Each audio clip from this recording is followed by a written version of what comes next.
Við erum í útvarpinu á FM 89,1.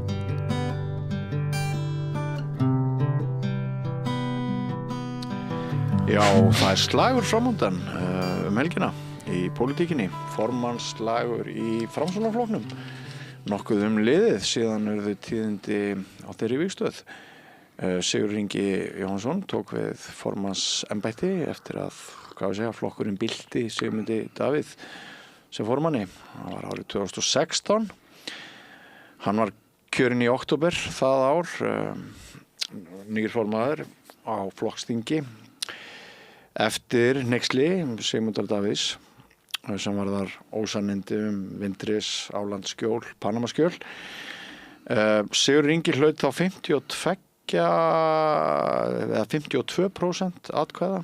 Nei, hann hlaut 52,6% atkvæða. Sigmundur var með 46,8%, þannig að það var naumt frekar á milli þeirra. Og Lilja Dögg Alfreðsdóttir fékk 3 atkvæði í kjörinu. Hinn sama Lilja Dögg og nú vill verða formaður og keppir þar við Ingibjörgu Ísaksen. Ég ætla að það er ekkert mjög langt síðan Sigurður Ingi tilkynnti að hann ætlaði að hætta. Mér minni að það veri í október í fyrra og margir bíða spenntir eftir því hvor þeirra, ef þær verða bara 2 í kjöri, sem það sennilega verður, muni bera sigur í bítum. Framsóknarflokkurinn er eiginlega í útrýmingarhættu samkvæmt þeim könnunum sem við höfum fylgi hans á landsvísu, og margir sem ég hef talað við inn í Framsóknarflokknum segja að nýr formaður fái bara það verkefni að blása lífi í þessa stórmerku stofnun sem hefur verið gríðarvaldamikil, eins og enginn veit betur en Ólafur Þ. Harðarson, prófessor. Vertu velkomin til okkar. Takk. Hvor er þeirra heldur að vinni? Ég held að ég hef engar upplýsingar sem geta neitt hjálpa mér til að spá fyrir það. Ég hef ekki svona innanbúður upplýsingar þaðan, hins vegar þá bendir ýmislegt til þess að þetta geti orðið nokkuð harður slagur. Það hafi verið einhverja fréttir það, eins og yfirleitt alltaf þegar kosið á flokksþingi eða landsfundi, að í einstökum aðildarfélögum séu armarnir að svona raða sínu fólki inn í sem fulltrúum á flokksþingið, en skilja úti einhverja sem að styðja hinn frambjóðandi en hafa verið virkir í félögunum. En þetta ekkert nýtt. Þetta hefur verið svona, ég held í rauninni kannski að ég sá í einhverju blaði í dag að einhver var að segja að línurnar eða fylkingar væru ekki jafn skýrar eins og stundum áður. Ég veit það líka. Og ég veit svo sem ekkert það, en ég gæti vel trúa því að við séum kannski með 3 hópa, og ég veit ekki hvað þeir eru stórir. Einn er bara þá svona harðir stuðningsmenn Lilju, og maður veit að það hafi ýmsir verið að gefa stuðning við hana, og mjög lengi hefur Guðni Ágústsson talað fyrir því að hún verði næsti formaður Framsóknarflokksins. Svo eru líka harðir stuðningsmenn Ingibjargar, og þeir hafa líka verið að skrifa. En síðan það sem gæti kannski ráðið úrslitum er þá 3. hópurinn, og það er hópur sem að kæmi mér ekki óvart að það sé hópur sem að er fyrst og fremst að hugsa. Núna er Framsóknarflokkurinn í mestu kreppu sem að hann hefur verið nokkuð tíman í 110 ára sögu sinni, og þeir spurja einfaldlega hvor þessara 2 kandidata er líklegri til að geta rétt Framsóknarflokkin við. En eins og ég segi, ég veit ekki hvað þessir hópar eru stórir. Ég veit ekki hver svörin í þessum 3. hóp, hvort þeir séu líklegri til þess að veðja á Lilju eða Ingibjörgu. Þannig að þetta er bara í augnablikinu ákaflega spennandi. Já, mjög spennandi. Og engan veginn augljóst finnst mér ég greina innan og Framsóknarflokknum hvernig þetta fer. Ég held að það sé mat þeirra sem muni greiða atkvæði. Þetta getur orðið mjög jafnt. Já. Það eru svona, Vísir í dag með svona smáumfjöllunum þetta tala væringar og deilur og ungliðarhreyfingar blandast þar inn í, og flokksfélög og eitthvað svona. En það er allt mjög hefðbundið. Já, það er allt mjög hefðbundið. Ég heyrði til marks hitann í málinu að Lilja hefði áætlað og sennilega hefur sá fundur farið fram, þótt ég viti það ekki alveg, eitthvað svona hún með kynningu fyrir norðan í kjördæmi Ingibjargar og kampavín og eitthvað og það hafi þótt algjör óhæfa að hún væri að nálgast heima höfn og heima víi hins frambjóðandans bara til marks hitann sko. En þau hafa haldið þessu nokkuð vel hjá sér, við höfum ekki verið stundum nú svona ef það eru spenna og slagur sko, þá í sumum flokkum í nefni engin nöfn, þá fer nú einhvern veginn allt upp á yfirborðið, en þau kunna það nú að halda þessu svolítið svona. Já, rannsóknarmennirnir yfirleitt. Já, og það sem ég hef nú séð dálítið af svona samræðum þeirra Lilju og Ingibjargar og það hefur allt verið á mjög kurteislegum og málefnalegum nótum. Sannarlega. Þannig að óupplýsandi sko. Einmitt. En hins vegar þá má kannski nefna að ég held að mér sýnist þetta verða sá formaður sem nú verður kosin verði 17. formaðurinn frekar en 18. Í 110 ára sögu Framsóknarflokksins. Og þetta verður í fyrsta skipti sem að kona verður kjörin formaður flokksins. Það ein kona sem að hefur gegnt formannsembættinu áður, það hún Valgerður Sverrisdóttir. Það gerðist þegar flokkurinn var í mikilli krísu eftir sveitarstjórnarkosningarnar 2006 og alþingiskosningarnar 2007.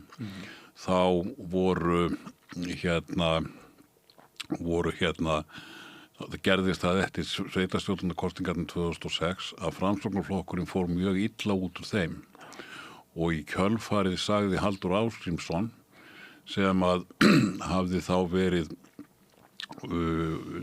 sem sé í ríkisstjórn frá 1995 með Sjálfstæðisflokknum að þá sagði Halldór af sér formennskunni og þá tók Jón Sigurðsson sem var nú oft kenndur við Bifröst sem var ekki á þingi, þá tók hann við formennskunni en hann var ekki nema í 1 ár því að í alþingiskosningunum 2007 þá náði Jón ekki inn á þing og sagði af sér formennskunni.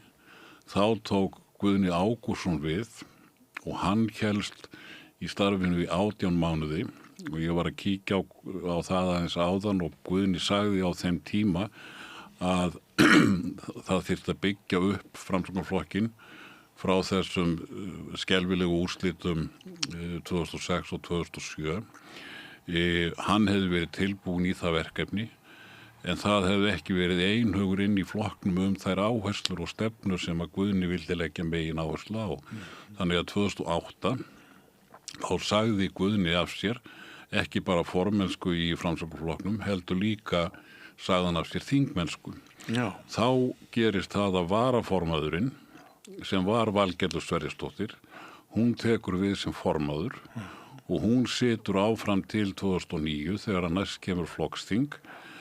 Þá gefur Valgerður ekki kost á sér sem formaður og þá voru 3 í framboði og á sögulegu flokksþingi þar sem að Sigmundur Davíð var kosinn formaður. Fyrst Höskuldur Þórhallsson. Já, Sigmundur var nú bara búin að vera í flokknum held ég í hálfan mánuð, eitthvað svoleiðis sko. En það var svo uppákoma á því flokksþingi að fyrst var tilkynnt að Höskuldur Akureyringur þingmaður hefði unnið en svo töldu þeir betur og þá kom í ljós að það var Sigmundur sem að hafði betur og hann verður síðan formaður alveg til 2016 þegar að hann felldur á flokksþingi eins og þú nefndir áðan. Já, og sko arfleifð Sigurðar Inga hún sem hefur staðið þá frá 2016 núna til 2026, 10 ára saga. Hvernig mun sagan minnast hans sem leiðtoga? Heldur að það sé hætt við því að við munum horfa til hans sem mannsinn sem klúðraði fylgi flokksins niður í bara öreindir? Já, það er hætta á því, sérstaklega ef að framhaldið verður í þá áttina að Framsóknarflokkurinn þurrkir úr þingi. Ég held að það sé að vísu frekar ólíklegt að það gerist, en eftir breytingarnar sem hafa orðið á flokkakerfinu þá maður nú ekki lengur öruggur með neitt af fjórflokkunum. Vinstri græn náttúrulega dutt út af þingi 24, ég hafði ekki átt von á því. Vinstri sósíalistar höfðu þá verið á þinginu átt sem sé þingmenn alveg frá 1937. Samfylkingin var nálægt því að detta út af þingi 2016, fékk milli 5 og 6%. Og núna er Framsókn að mælast með svona, flokkurinn fékk tæpa 8% 24 en hefur verið að mælast með venjulega svona 5, 6, 7 og í einhverjum könnunum farið niður fyrir 5. Þannig að það gæti auðvitað verið að ef þróunin yrði súðan dikt út á þingi að þá fengi Sigurður Ingi þessi eftirmæli.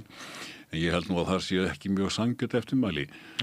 Sigurður Ingi tekur við flokknum eftir að Framsóknarmenn höfðu sett Sigmund Davíð af, bæði fyrst sem forsætisráðherra út af Panamaskjölunum og síðan fer Sigurður Ingi í framboð gegn honum á flokksþingi og fellir hann eins og þú nefndir áðan. Og þá voru nú reyndar líka fylkingarnar að kvarta yfir því hvernig hin fylkingin hefði smalað. Síðan gerist það náttúrulega í framhaldinu að Sigmundur Davíð einfaldlega stofnar miðflokkin. Þannig að fyrstu kosningarnar sem að Sigurður Ingi fer í sem formaður eru 2017 og þá fær flokkurinn frekar slæma útreið, ef ég man rétt 11, eitthvað í kringum 11%.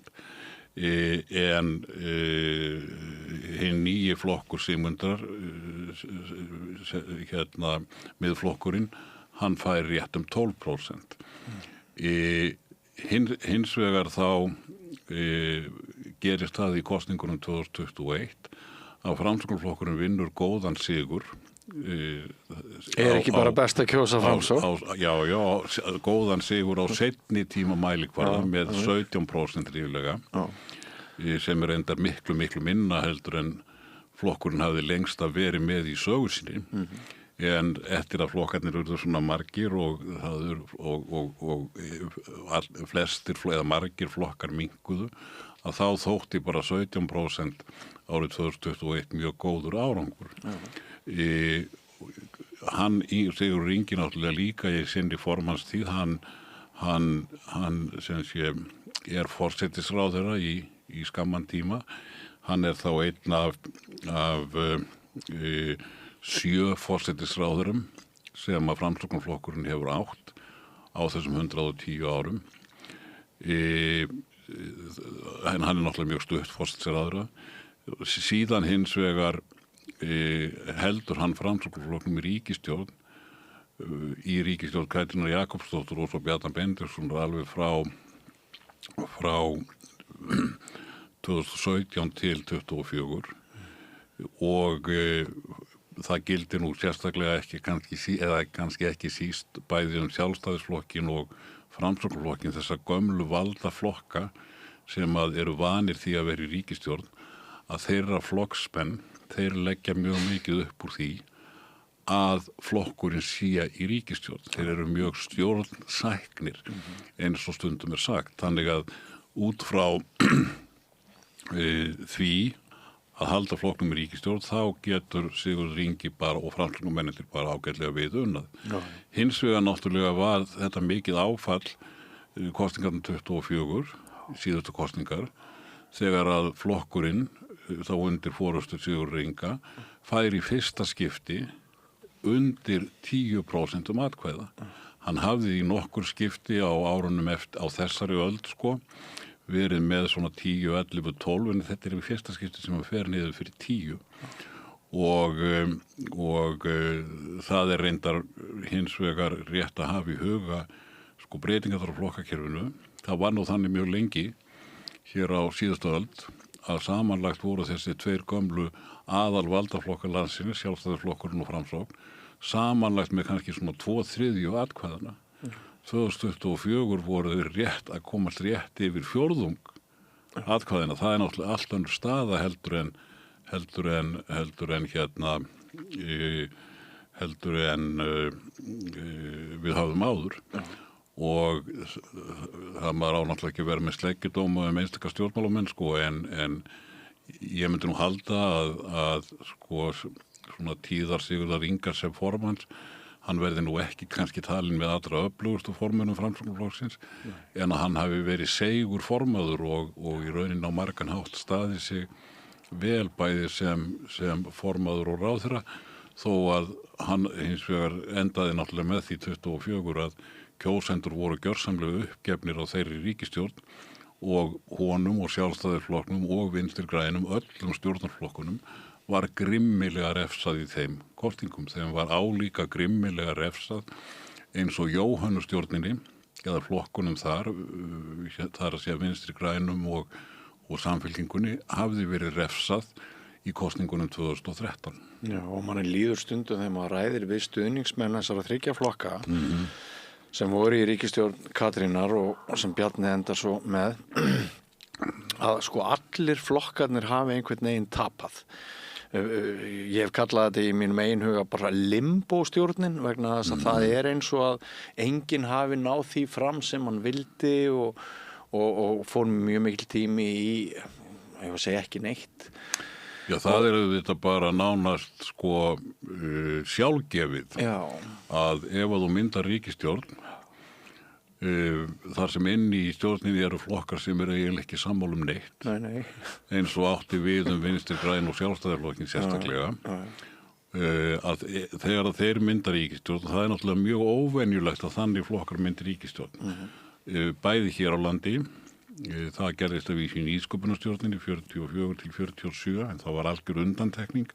Hér í nágrannalöndunum gerist þetta mjög sjaldan að flokkar sem að eru, eða nánast aldrei, að flokkar sem eru svona langt hvor frá öðrum, segjum bara að hinn klassíski hægri flokkur og hérna vinstri sósíalistaflokkurinn, að þeir nái saman í ríkisstjórn, það er eiginlega fáhert. Megin reglan við stjórnarmyndanir í Vestur-Evrópu, í fjölflokkakerfinu þar, er að flokkar sem eru tiltölulega sammála á minnstakosti einhverri vít stjórnmálana mynda saman ríkisstjórn. Þetta var hins vegar ákaflega sundurleit ríkisstjórn hugmyndafræðilega. Hún var réttlætt á sínu tíma með því að það þyrfti að auka stöðugleika í íslenskum stjórnmálum. Það má segja að henni hafi tekist það, henni tókst að sitja í 7 ár og í rauninni þá, hún er líka eina ríkisstjórnin eftir hrun sem að tókst að vera endurkjörin í kosningum. Það var 2021 þegar að Framsókn vann þennan fína sigur. En við höfum nú farið rækilega í gegnum það í bókinni Lognmolla í Ólgusjó kosningarnum 21 meðal annars, sem byggir á íslensku kosningarannsókninni og hérna þar færum við nú eiginlega, mér finnst afar sannfærandi rök fyrir því að megin ástæðan fyrir því að fyrri stjórn Katrínar hélt velli 21, ein stjórna eftir hrun var fyrst og fremst COVID. Og COVID hafði líka þau áhrif á stjórnina á fyrra tímabilinu að þessi mikli hugmyndafræðilegi ágreiningur milli, sérstaklega Vinstri grænna og Sjálfstæðisflokksins, hann kom eiginlega ekkert fram vegna þess að eina verkefnið sem að verið var að sinna var baráttan við COVID. Deilumálin voru bara, þau komu ekki fram. Og við sáum það líka með hérna í kosningaransókninni að eftir kosningar þá fékk þessi fyrri ríkisstjórn Katrínar Jakobsdóttur betri eftirmæli, það voru fleiri sem voru ánægðir með hana heldur en nokkur önnur stjórn eftir hrun. Og þegar við spurðum sérstaklega hvernig hún hefði staðið sig í baráttunni gegn COVID, að þá voru tölurnar komnar upp í einhver 80-90% sem voru ánægðir. Þannig að það var gríðarleg ánægja. En ertu núna að koma En hins vegar það sem gerist eftir kosningarnir 21, þegar COVID er farið og það eru efnahagsvandræði og þá náttúrulega bullar aftur upp hinn hugmyndafræðilegi ágreiningur. Sko, ég orðaði þetta einhvern tímann þannig sko að eftir 21 sko þá fórum við aftur inn í pólitík eins og hún venjulega. Já. Og í pólitík eins og hún venjulega eru vinstri sósíalistar og helsti hægri flokkurinn, þeir eru ekki samskipa það sem þeir vilja gera. Nei, og hvað fannst landsmönnum eftir 24? Þá allt önnur einkunn sem það er aldeilis önnur einkunn að því leitun ef við skoðum hvernig kjósendur gáfu stjórnunum eftir hrun einkunn þá sem sé var þá kom fyrri stjórn Katrínar Jakobsdóttur best út en seinni stjórn Katrínar og svo Bjarnaði restina hún kom verr út heldur en nokkur önnur ríkisstjórn á þessu tímabili. Hún kom til dæmis miklu verr út heldur en ríkisstjórn Jóhönnu Sigurðardóttur 2013 þó að aftur á móti tapið hjá Jóhönnu stjórninni hafi verið álíka mikið og hjá í prósentum talið eins og hjá stjórnarflokkunum 2024. Já, og í þessu samhengi hvarflar þá hugurinn til þess og hvort Sigurður Ingi mun ekki alveg njóta þess að þótt hann héldi flokknum í ríkisstjórn þá þessi síðasta stjórn sem hann situr í alveg fádæma óvinsæl og svona kannski vandséð að nokkur hafi grætt á að vera í þeirri ríkisstjórn. Já, það eru margir sem að telja að það hafi nú verið misráðið af þessum flokkum að halda stjórnarsamstarfinu áfram 2021 en það er auðvelt að vera vitur eftir á og það má líka segja að 2021 að það er svolítið önugt þegar að þú ert fyrsta ríkisstjórnin í 10-15 ár sem að fær endurnýjað umboð frá kjósendum að segja, heyrðu, já við fengum að vísu endurnýjað umboð frá kjósendum en við ætlum samt ekki að halda áfram. Þannig að þetta er ekkert einfalt. Nei, en eftir á að hyggja hefðu auðvitað ekki átt að halda þessu ríkisstjórn. En heldur þessi ekki líklegt að þessi tilraunamennska muni kenna leiðtogum samtímans og framtíðarinnar að menn muni læra á þessari reynslu? Það er ekkert mjög líklegt að við teflum fram andstæðum pólum í ríkisstjórnir næstu ára, það? Mér finnst það mjög ólíklegt að minnsta kosti á næstunni sko. Við höfum náttúrulega í íslenskri pólitík ekki blokkir eins og við höfum í Skandinavíu, rauða blokk og bláa blokk en hins vegar sko þá eru samt, sjáum við alveg að vinstri hægrist afstæða flokkana, hún hefur áhrif á stjórnarmyndanir. Já. Og til að mynda í augnablikinu er mjög ólíklegt að, ég meina það, maður sér ekki sko ef að vinstri græn Píratar eða sósíalistaflokkurinn kæmist inn á þing að við virkar algjörlega fráleitt að þeir færi í stjórn með sjálfstæðisflokknum eða með miðflokknum. Í augnablikinu held ég að það væri afskaplega ólíklegt að Samfylkingin gæti hugsa sér alls ekki að vinna með miðflokknum og sennilega ekki sjálfstæðisflokknum heldur. Þannig að svona rosalega breið stjórn held ég að sé mjög ólíkleg.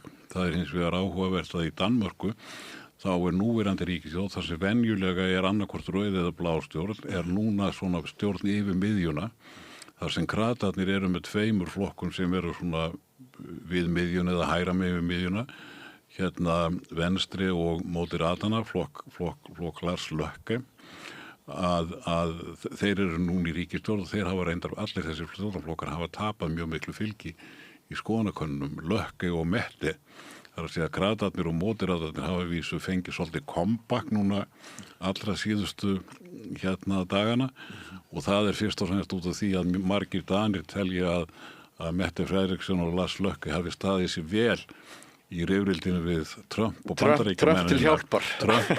Trump kemur þeim til hjálpar eins og hann hefur hjálpað mörgum miðju og vinstri flokkum í veröldinni á þessu síðara valdaskeiði sínu.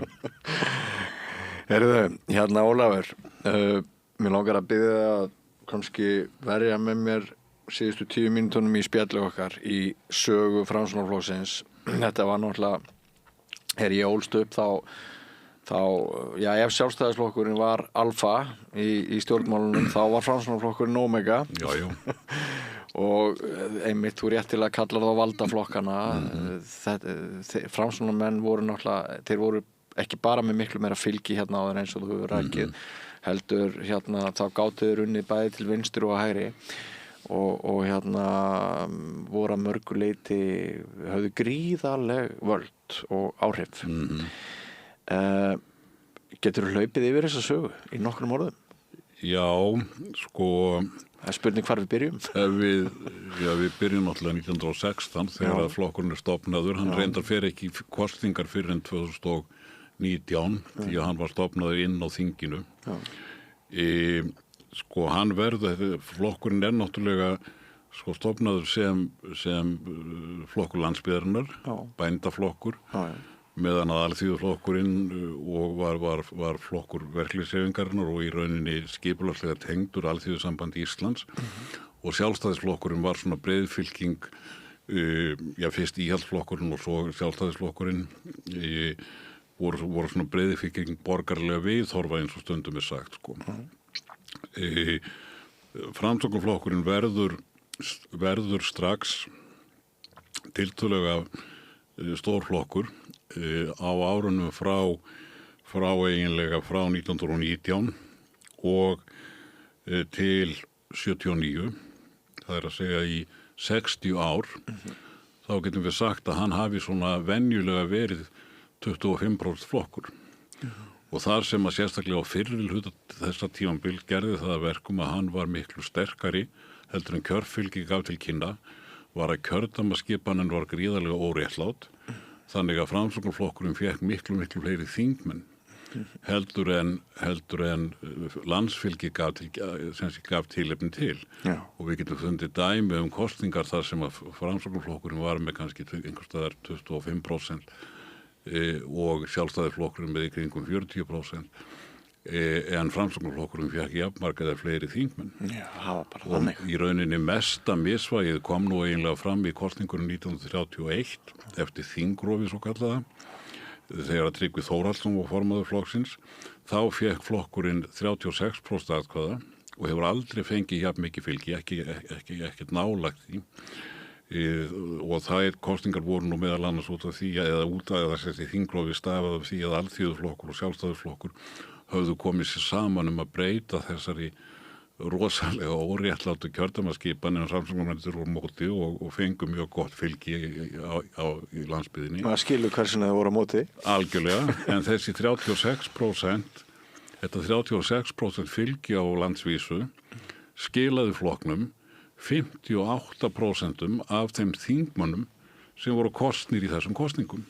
Framsóknarflokkurinn fékk að vísu ekki hreinan meirihluta í báðum deildum þingsins vegna þess að þarna var bara kosið kjördæmakosnir þingmennina en á þessum tíma voru líka 6 landskjörnir þingmenn sem voru ekki kosnir í kosningunum 31 heldur sátu bara áfram og það gerði það að verkum, þeir gerðu það að verkum að Framsókn hafði ekki hreinan meirihluta í efri deildinni. En þetta sýnir náttúrulega sko þegar maður segir frá þessu menn trúa þessu aldar sko, hvað þetta er rosalegt misvægi. Og þarna var engin stofnun utan landsteinna sem gerði athugasemdir við þetta, ekkert ÖSE eða eitthvað svona. Og þetta var náttúrulega á þessum tíma var náttúrulega sko kosningakerfið, hryggjarstykkið í kosningakerfinu var nú hérna einmenniskjördæmi og þar getur orðið mjög mikill munur á fylgi í kosningum og því sem að hérna styrknum á þingi. Þannig að til dæmis í Bretlandi getur 40% fylgi gjarnan gefið 60% þingmanna eitthvað svoleiðis sko. En þetta er miklu verra heldur en sko til að mynda reglan var í Bretlandi því að oftast í Bretlandi fékk nú sá flokkur sem fékk fleiri atkvæði að hann fékk líka fleiri þingmenn. Það var að vísu ekki alveg undantekningalöst en yfirleitt. En hérna var þessi skekkja alveg gríðarleg. En á þessu tímabili 60 ár þá er Framsóknarflokkurinn sem sé svona 25% flokkur. Frá svona 83 til 2003 þá hann nokkuð stabíl í því með það að vera oftast svona 19% flokkur eða þar í kring, en eftir 2003, þar sé frá 2007 og áfram, þá hefur flokkurinn rokkað mjög mikið. Hann fékk auðvitað sína langbestu kosningu 2013 undir forystu Sigmundar Davíðs eftir Icesave-deilurnar og dómin, þarna Evrópudómin það. Þá fékk flokkurinn 24%. Og það í rauninni langbesta útkoma sem hann hefur fengið. Og nánast nákvæmlega sama fylgi og sjálfstæðisflokkurinn fékk í sömu kostningum með heimannrétt. Það var mjög líkt. Það var ekki mikill, nei, það var ekki mikill munur á því. Og sko, þetta var besta útkoma Framsóknarflokksins í áratugi. Reyndar hafði flokkurinn fengið mjög svipað fylgi 1995, 23%. Það voru fyrstu kosningarnar þar sem Halldór Ásgrímsson var formaður og flokkurinn var þá að koma úr stjórnarandstöðu eftir að hafa verið í stjórn ofboðslega lengi fyrir 91. En 91 var það samstjórn Davíðs eða Sjálfstæðisflokksins og Alþýðuflokksins sem að svo kallu viðeyjarstjórn sem að satt. Þannig að þetta tvennt voru bestu sigrarnir í langan tíma. Reyndar hafði Steingrímur Hermannsson í kosningunum 79 líka fengið í kringum 25% og það var eftir mikla rakfarir flokksins í kosningunum 1978 þegar hann fekk einhver 16% og það segir okkur líka alltaf breytta tíma. Þeir myndu þykja það í dag. 16% hjá Ólafi Jóhannessyni 78 var algjört disaster. 17% hjá Sigurði Inga 2021 stórkostlegur sigur. Svona hefur bara umhverfið breyst. En ertu með það í kollinum, Ólafur, eða blaði fyrir fram að þig hve stóran hluta af ef við segja bara lýðveldistímanum eða hvort við förum alveg aftur, hver ríkjandi hefur Framsóknarflokkurinn verið í ríkisstjórn? Ég man nú ekki, ég er ekki með töluna en ég man hann ekki alveg og það aðeins einhver smá munur á því hvort að við tölum sko eiginlega frá upphafi samstjórnarstjórna á milli 20 og 30 eða hvort að við skoðum lýðveldistíman en megindrættirnir algjörlega skýrir. Sko Sjálfstæðisflokkurinn hefur langmest verið í ríkisstjórnum myndi gíska á svona 70-80%. Framsóknarflokkurinn næst mest kannski svona væru kannski á bílinu 60-70 eitthvað svoleiðis sko, eða kannski aðeins meira. Alþýðuflokkurinn kemur svo þar á eftir og þá Samfylkingin með henni en það með innan við helmingur tímans og síðan voru sósíalistarnir langneðstir. Það breytist að vísu svolítið með stjórnarsetu þeirra nefnilega Vinstri græn voru svo mikið í ríkisstjórnum á þessari öld sko. Þeir eru bæði í Jóhannastjórninni og síðan í ríkisstjórn Katrínar Jakobsdóttur. Þeir eru í 11 ár sem að er mjög óvinnulegt fyrir þann flokk. Og þurrkuðust út af þingi. Og svo þurrkuðust þeir út, já. Það hins vegar líka áhuga. Steingrímur J. sagði einu sinni við mig að VG væri dæmigerður nei-flokkur. Já. Og hann vísaði þá til þess að það væru erlendar fyrirmyndir og svona nei-flokkum. Já. Og þetta væru flokkar sem ætti að veita ríkjandi stjórnundum aðhald. Og kannski sá hann það ekki fyrir að leið og VG hætti að vera nei-flokkur og fór í ríkisstjórn þá fóru vondir hlutir að gerast.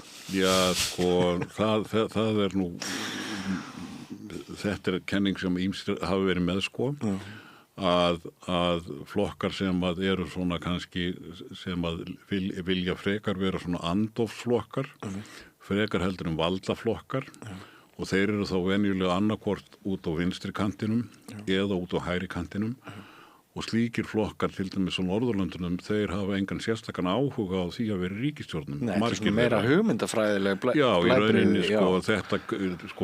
þetta var til dæmis í Danmörku, Svíþjóð og Noregi þannig að þegar kratarnir voru í stjórn og þá voru vinstri sósíalistarnir voru venjulega stuðnir flokkar þeirra, studdu sem sé vantraust, studdu þá gegn vantrausti, en síðan gerist það í kringum aldamótin síðustu í Danmörku og Noregi að sem sé vinstri sósíalistarnir, systurflokkar vinstri grænna, þeir fara í ríkisstjórnum með grötunum og árangurinn í báðum löndunum var að sá að fylgið þeirra hrapaði og það urðu til nýjir vinstri sósíalistaflokkar sem að fengu umtalsvert fylgi, rauðir í Noregi og innheðslistan í Danmörku. Og þetta kannski til að því að ég held það sögðu margir kjósendur vinstri sósíalista heyrðu auðvitað eigum við vinstri sósíalistar frekar að styðja krataríkisstjórn heldur en að styðja hægri ríkisstjórn en ef við förum inn í ríkisstjórnina hver þá orðin munurinn á okkur og krötunum við erum ekki lengur það skýra andófsafl sem að heldur ekki í stjórninni en svona reynir að tósa kratastjórnina svolítið til vinstri og þetta í rauninni sama átti við til dæmis danska þjóðaflokkin sem hafði engan sérstakann áhuga á því að vera inn í ríkisstjórninni. Hann vildi hafa áhrif á stefnumótuninu, sérstaklega í útlendingamálum en svona flokkar þeir geta lent í því að þeir missi svolítið erindið. Já. Því að þeirra kjósendahópur, hann bara svolítið öðruvísi. Hann ekkit endilega mjög áhugasamur það að hans flokkur sé í ríkisstjórn. Nei. Hann vill bara þeir hafi hreinar hugsanir og komið þeim skýrt til skila. En nú hafa menn einmitt verið að leita að erindi Framsóknarflokksins. Og það virðist vera svolítið óskýrt. Og þú hefur nú farið yfir það hver 25% flokkur lengi, 19%, 70% kannski sem ágiskun en eftir minni en alltaf því í ríkisstjórnum. Gríðarlega valdamikill flokkur, virt og mikil stofnun og ég sem alveg út á landi á Norðurlandi. Hann var náttúrulega til dæmis í Mývatnssveitinni, hann var miklu stærri þar sem ég ólst upp heldur en Sjálfstæðisflokkur. Já, því trúi ég vel. Það var vísu breytilegt eftir svæðum og landinu. Já. En þeir tveir flokkar voru báru höfuð og herðar yfir alla aðra á landsbyggðinni sérstaklega. Já. Og Framsókn hefur náttúrulega alltaf verið miklu sterkari á landsbyggðinni heldur en á hér suðvesturhorninu. En nú hún snorrabúð stekkur heldur betur og þetta verður mjög spennandi að sjá hvort Ingibjörg eða Lilja fær völdin til að leiða Framsóknarflokkinn til nýrra tíma.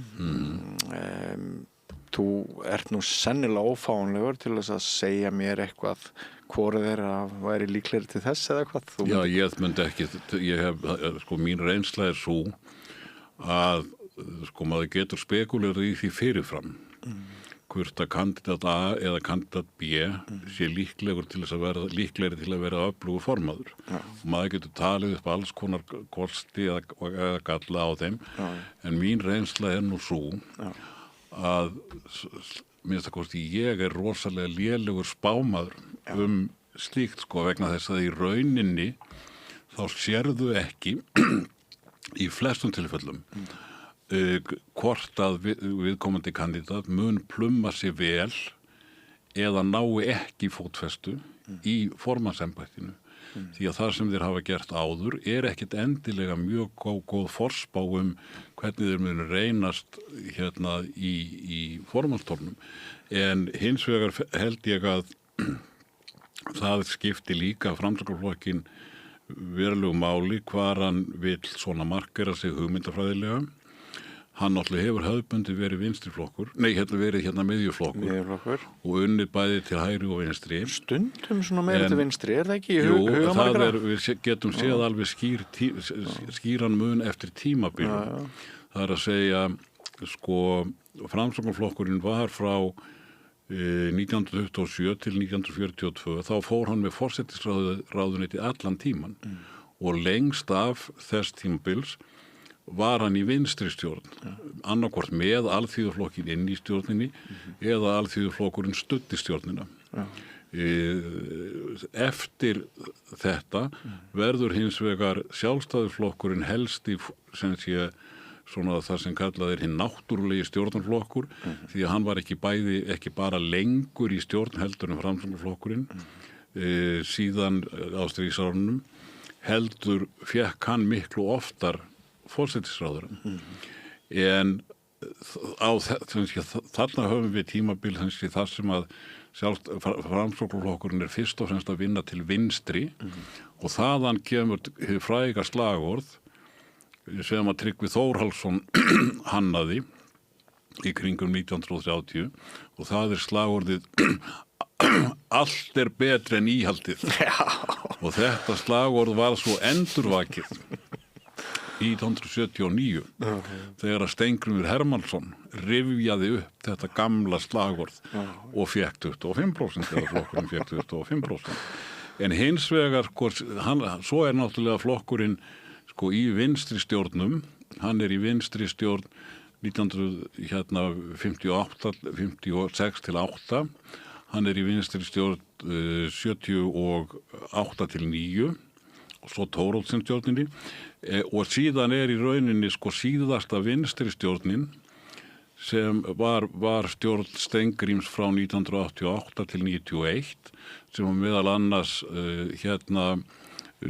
samdi nú mestanpart aðild okkar að Evrópska efnahagsvæðinu þó að bæði Alþýðubandalag og Framsókn hefur svo snúist gegn því reyndar ekki nema helmingur Framsóknarflokksins sem greiddi atkvæði gegn EES og þegar það kom í þingið en hinn helmingurinn undir forystu Halldórs Ásgrímssonar satt hjá en frá 1991 þá hefur Framsóknarflokkurinn ekki tekið þátt í vinstri stjórn í landsstjórninni og hann hefur verið meiri hluta þess tímabils í stjórn með sjálfstæðisflokknum, annarkvort bara með sjálfstæðisflokknum og svo náttúrulega í 7 ár með sjálfstæðisflokknum og vinstri grænum þannig að það má náttúrulega segja að menn gætu náttúrulega sagt að ég sé að sumir andstæðingar ríkisstjórnar Katrínar Jakobsdóttur voru að reyna að segja að hún væri nú eiginlega vinstri stjórn og það má náttúrulega að því það flokkurinn lengst til vinstri inni hins vegar og það menn geta náttúrulega leikið sem skilgreiningar en venjulega þegar að talað hefur verið vinstri stjórnir á Íslandi þá hefur skilgreiningin hefðbundi bara verið svo að vinstri stjórnir eru allar stjórnir sem að sjálfstæðisflokkurinn á ekki aðild að meðan að hann var stóri flokkurinn og eini alvöru flokkurinn á hægri banknum.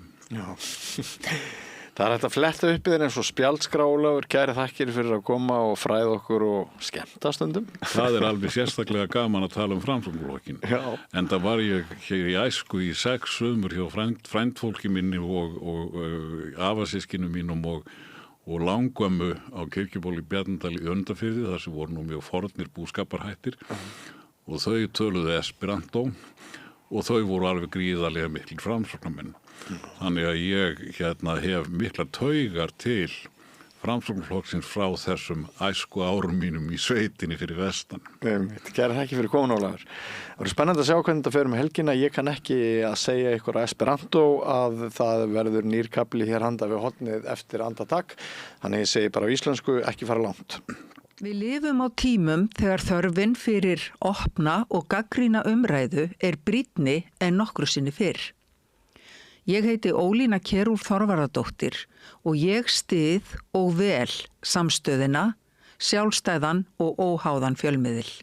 Alþýðufélagið frábær hugmynd. Félagsgjöld í Alþýðufélagið eru krónur 2.750 á mánuði og renna óskipt til dagskrár og útsendinga samstöðvarinnar.